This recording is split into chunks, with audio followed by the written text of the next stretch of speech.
অনুতপ্ত হয়ে যাও। তওবা কবুলের কিছু শর্ত আছে। এক নাম্বার শর্ত হচ্ছে acknowledgement. You have to acknowledge what you have committed. আপনি কি পাপ করছেন আগে ঘোষণা দেন। তওবা কেমনে করবেন শিখায় দেই। প্রথমে ঘোষণা, আল্লাহ আকাশের নিচে জমিনের উপরে আমার চেয়ে বড় পাপী কেউ নাই।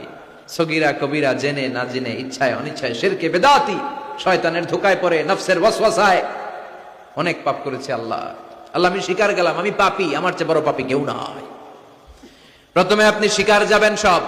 দুই নম্বরের রিপেন্টেন্স আর নাদামা, অনুতপ্ত হবেন, চোখের পানি ছাড়বেন, অনুতপ্ত হবেন, লজ্জিত হবেন। চোখের পানির দৃশ্য দেখে আল্লাহর বড্ড ভালো লাগে, সুবহানাল্লাহ পড়েন। তিন নম্বরে স্টপ, যে পাপের জন্য তওবা করেছেন স্টপ, অনেক হয়েছে, আর না, থামেন, ওই পাপ কাজ বন্ধ করেন। তিন নম্বরে to hate what you have done, আপনি যেই পাপ করেছেন এটা মন থেকে ঘৃণা করেন, মন থেকে এটাকে ঘৃণা করতে হবে। পাঁচ নাম্বার হচ্ছে to determine that you never repeat this sin in your life again. আল্লাহর ওয়াদা দেন যে আল্লাহ পারতপক্ষে আমার জীবনে এই পাপ আর করব না। তার মানে প্রথমে আপনি স্বীকার গেলেন, দুই নম্বরে অনুতপ্ত হলেন, তিন নম্বরে পাপ কাজ বন্ধ করে দিলেন, চার নম্বরে পাপ কাজটা মনে প্রাণে ঘৃণা করলেন, পাঁচ নম্বরে আল্লাহর কাছে ওয়াদা দিলেন আল্লাহ আর পাপ করব না। এই পাঁচটা শর্তের আলোকে যদি আল্লাহর কাছে তওবা করেন, তওবা কবুল করবে কে? সাইয়েদনা আদম আলাইহিস সালাম ভুল করে নিষিদ্ধ গাছের ফল খেলেন জান্নাতে, আল্লাহ দুনিয়ায় পাঠালেন, সাইয়েদনা আদম কাঁদতে শুরু করলেন, কিন্তু আল্লাহ ক্ষমা করেন না। ফাতালাক্কা আদামু মির রাব্বিহি কালিমাতিন ফাতাবা আলাইহি, এরপর আল্লাহ সাইয়েদনা আদমকে কিছু কালিমাত, কিছু বাক্য শিখিয়ে দিলেন আর বললেন, আদম এই কালিমাগুলো, এই বাক্যগুলো দিয়ে চেয়েছে আমার কাছে কাঁদো, আমি ক্ষমা করে দিব। সাইয়েদনা আদম আল্লাহর শেখানো বাক্যগুলো দিয়ে ক্ষমা চাইতে শুরু করলেন। রব্বানা যালামনা আনফুসানা ওয়া ইল্লাম তাগফির লানা ওয়া তারহামনা লানাকুনান্না মিনাল খাসিরিন। ও আল্লাহ, জুলুম করেছি, অন্যায় করেছি, পাপ করেছি, তুমি যদি মাফ না করো আমরা ক্ষতিগ্রস্ত হয়ে যাব। ঠিক কি না? অন্যায় হলেই এই দোয়াটা করার দরকার আছে না নাই? রব্বানা যালামনা সবার মুখস্থ আছে না? সব সময় আল্লাহর তওবার দরজা খোলা 24/7।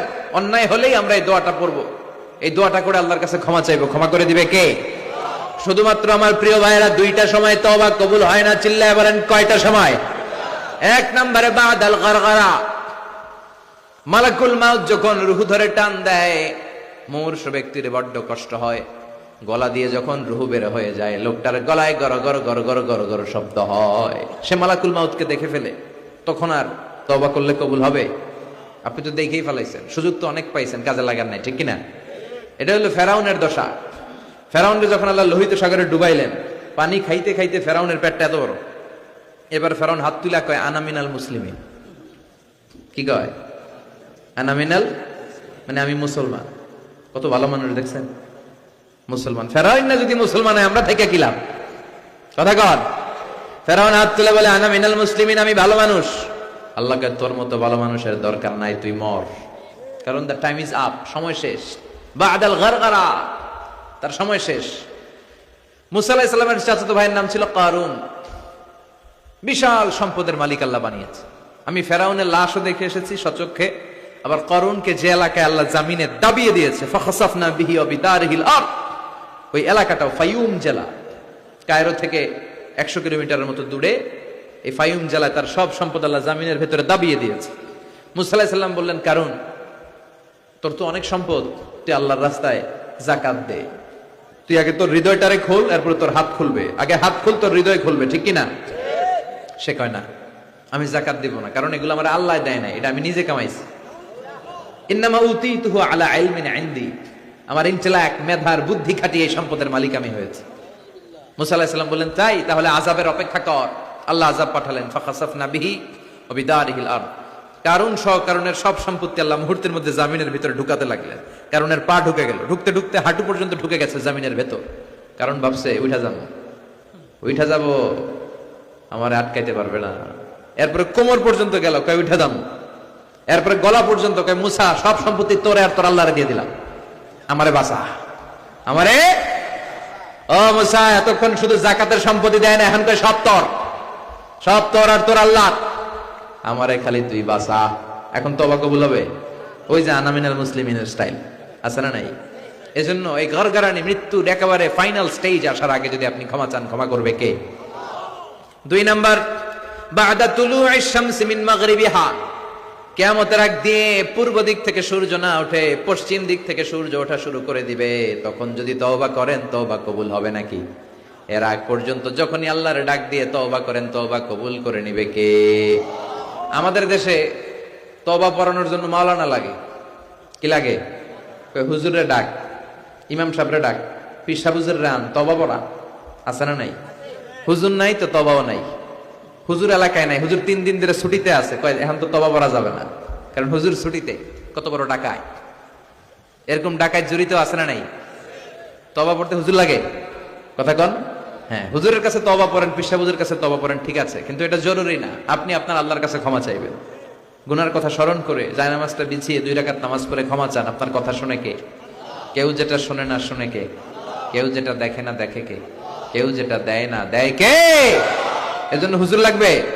ইমাম সাহেব হুজুর, মুয়াজ্জিন হুজুর, বড় হুজুর, ছোট হুজুর, পীর সাহেব হুজুর, কাউরে লাগবে? আপনার তওবা আপনি, আমার তওবা আমি। পাপ করলেই মাফ চাবো, এটার নাম তওবা। তওবা মানে to return to your Lord, আল্লাহর কাছে ফিরে আসবেন। আল্লাহর গোলাম আল্লাহর কাছে ফিরে আসবে, এর নাম তওবা। এজন্য আল্লাহ বললেন, গোলাম তুবু ইলাল্লাহি তাওবাতান নাসুহা, একনিষ্ঠ তওবা করো, একনিষ্ঠভাবে ক্ষমা চাও। ক্ষমার মতো ক্ষমা চাইলে সব গুনাহ মাফ করে দিবে কে? প্রতিদিন আমরা তওবা করব, রাজি আছেন? প্রতিদিন ইস্তিগফার করব। কয়বার? কথা হয় না মাতুক্কা? হ্যাঁ, কমসে কম 70 বার চেষ্টা করব। প্রতিদিন পড়ব আস্তাগফিরুল্লাহ। কি পড়ব? আরো জোরে পড়ি আস্তাগফিরুল্লাহ। বিশ্বনবী বলেন, মান লাজিমাল ইস্তিগফার, যে সব সময় ইস্তিগফারের সাথে লেগে থাকে, তার 5টা সওয়াব। 1 নম্বরে জাআলাল্লাহু লাহু মিন কুল্লি দিকিন মাখরাজা, বিপদে পড়লে উদ্ধার করবে কে? ওয়া মিন কুল্লি হাম্মিন ফারাজা, তার জীবনের সব দুশ্চিন্তা দূর করে দিবে কে? তাকে টেনশন মুক্ত করবে কে? আমাদের জীবনে টেনশন আছে না নাই? টেনশন নাই কার কার হাত তোলেন? হ্যাঁ, এই পোলাপান তোকে কি টেনশন? কিরে পড়ালেখা? পড়ালেখা টেনশন? তার মানে টেনশন নাই এমন মানুষ খুঁজে পাওয়া যাবে না। সবার টেনশন আছে। পড়ালেখার টেনশন, আবার কয়েকটা আছে বিয়ার টেনশন, আছে না নাই? বিয়ের সময় হলে বিয়ের টেনশন হওয়াটাই স্বাভাবিক। ক্যারিয়ার নিয়ে টেনশন, কেউ বিদেশে যেতে চায়, ব্যবসা করতে চায়, টেনশন আর টেনশন, টেনশন আর টেনশন। ইস্তিগফার বারবার পড়লে তোমার টেনশন থাকবে না, টেনশন মুক্ত মানুষ হয়ে যাবা। চিল্লা এখন ঠিক কিনা? 3 নম্বরে ওয়ারযুকহু মিন হাইসু লা ইয়াহতাসিব, এমন জায়গা থেকে রব্বুল আলামিন রিজিকের ব্যবস্থা করবে আপনি কল্পনাও করতে পারবেন না। রিজিকের মালিক কে? আমাদের খাবারের ব্যবস্থা করে কে? এই যে আমরা পানি খাই, পানির ব্যবস্থা করে কে? মিঠা নদীর পানি, আল্লাহ তোমার মেহেরবানি, সুন্দর ফুল সুন্দর ফল, মিঠা নদীর পানি, আল্লাহ তোমার মেহেরবানি। আলহামদুলিল্লাহ পড়েন। তার মানে সবসময় যে ব্যক্তিটা ইস্তিগফার পড়বে, তার জীবনে টেনশন থাকবে না, তার জীবনে কোনো বিপদ থাকবে না, তার সবসময় রিজিকের মালিক হয়ে যাবে কে? 4 নম্বরে আল্লাহর কোনো আযাব তার উপর আসবে না, আল্লাহর কোনো আযাব তার উপর পতিত হবে। ওয়ামা কানাল্লাহু মুআযযিবাহুম ওয়া হুম ইস্তাগফিরুন,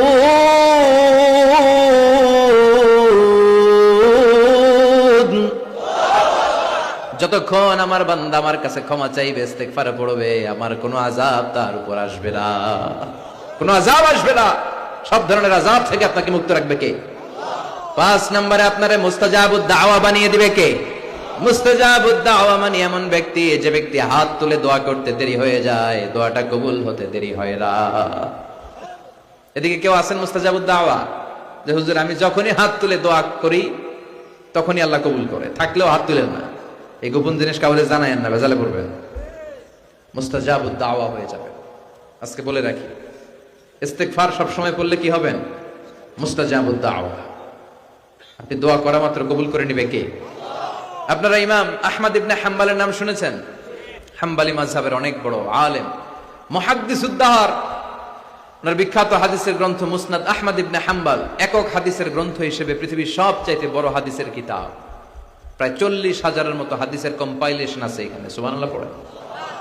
এই মুহাদ্দিস ওনার শেষ জীবনে সব সময় হাদিস লেখা, হাদিস মুখস্থ, হাদিস সংগ্রহের কাজে ব্যয় করেছেন। লম্বা লম্বা সফর করতেন, দেশ থেকে দেশ, দেশান্তরে, এক দেশ থেকে আরেক দেশে তিনি সফরে যেতেন।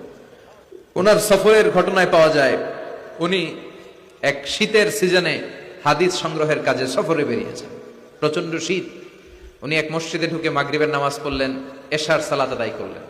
এরপরে ভাবলেন বাইরে এত শীত, যাওয়ার তো জায়গা নাই, এক কাজ করি মসজিদেই ইবাদত করে আর হাদিস পড়ে পড়ে কাটাই, ফজরের সালাত জামাতে পড়ে তারপরে বেরোবো।